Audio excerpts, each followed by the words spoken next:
Mi smo na putu da povežemo Srbe od Jadrana do Drine, od Subotice do Kosova.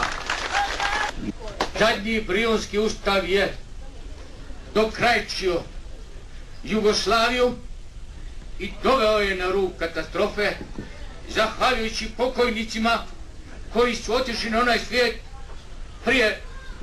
posle nego što su otvorili taj Brijunski ustav koji je razbio Srbiju. Na njihovu veliku žalost Srbija se ponovo ujedinila. Tako je! Tako je! Srpski narod se ujedinjuje i nema sile koji će zaustaviti ovaj proces preporoda renesanse srpskog naroda.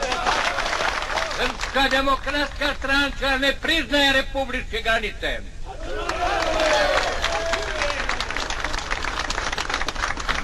Srpska demokratska stranka ne priznaje granice kontinenta.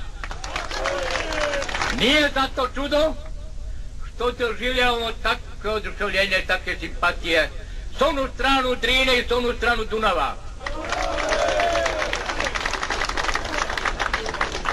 Nije daleko dan kada ćemo se spojiti od mora do Drine.